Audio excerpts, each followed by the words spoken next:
it's my personal mission to make things as good for you as I possibly can.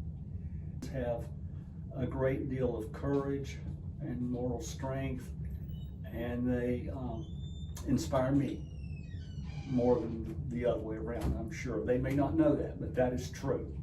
And I think my staff feels the same way, and I'm blessed to have all the people at Clinic 5, which are just wonderful folks, and I couldn't be happier to be working here until I can't work anymore. Okay, as a physician, it's just the greatest thing you could do. And you play a huge part in it. Well, so do you. Well, and yeah, so we all do. We're all a there. team, but you take the time with them. You're not just, you don't rush them in and rush them out. No. You spend the time with them, and they need that. Well, yeah, they're not trading one drug for another.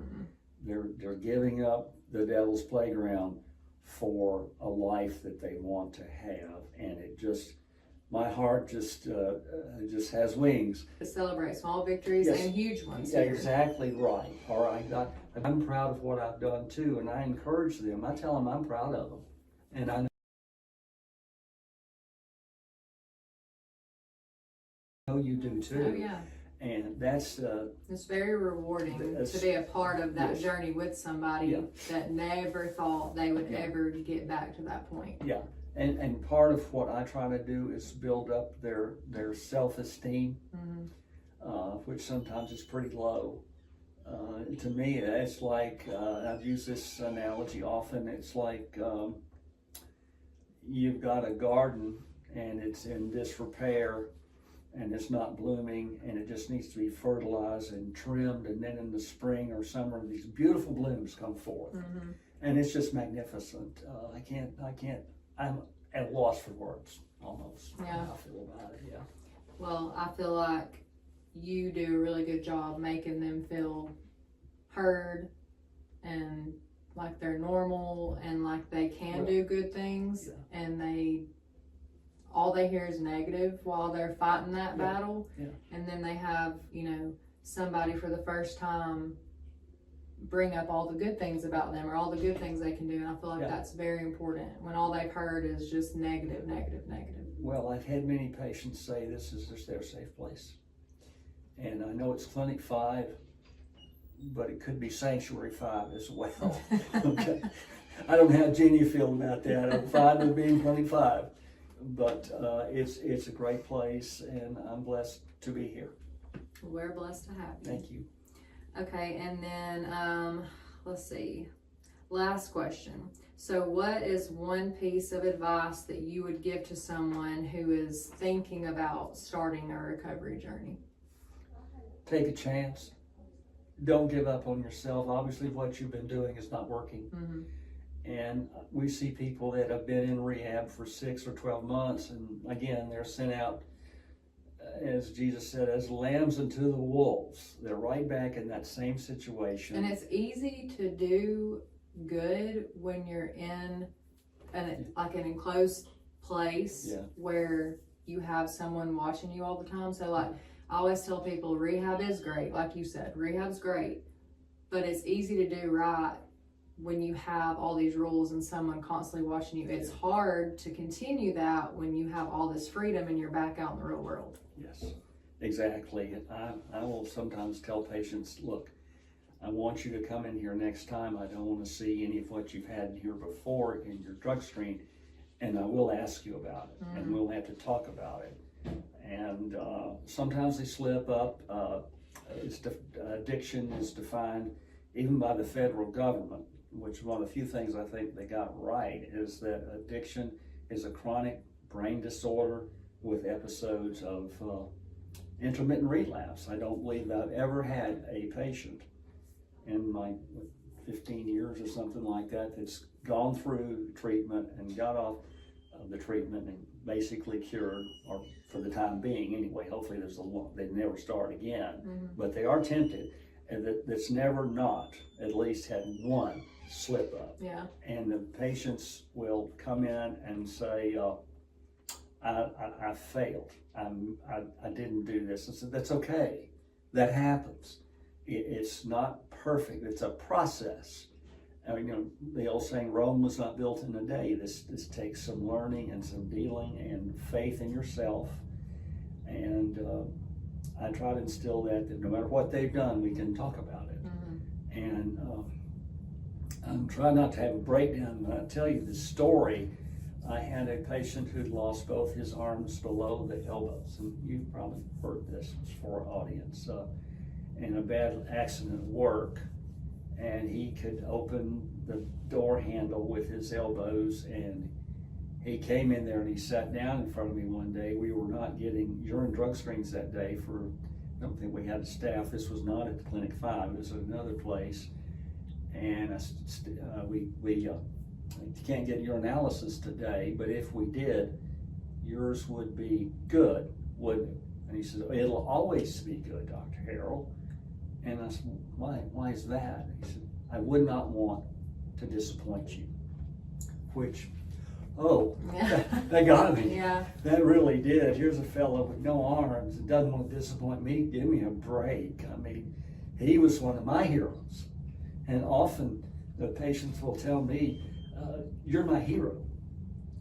And I say, no, there's only one hero in this room. I'm looking at him. You're the hero. You've done this, and you deserve success. You know, as far as you trading one addiction for another, well, you know, probably close to 200,000 people die every year from drug overdose in this country, not to mention worldwide. And these are not old gomers like me in the hospital or this or that. They're younger people, most of them ages between 20 and 40. They should be raising a family, building equity in their estate and their home and all this, and they're not there. And they leave often young children. And so that we lose, say, 150, 200,000 people a year, mainly fentanyl, and there's some stronger drugs coming out there as well. But I don't know of anyone that ever died taking Suboxone. Yeah. So zero, you go from 200,000 to zero. And so I tell that to families if they were willing to come in. And it takes, they say, can I get over this in 3 months? And so you've been using opiates for 25 years? No, I don't think so. I mean, I take medicine for high blood pressure. I have type 2 diabetes. I take pills. Feel like too many, but that's what it takes. The older you get, the more likely you are you're going to take some pills. So if they can tolerate that for a period of time with what we try to do for them, and now we even have shots that maybe you can get off of it all in 6 or 7 months. One guy came in, he wanted to have his one shot, and he thought he'd be addiction free. It doesn't work that way. Yeah.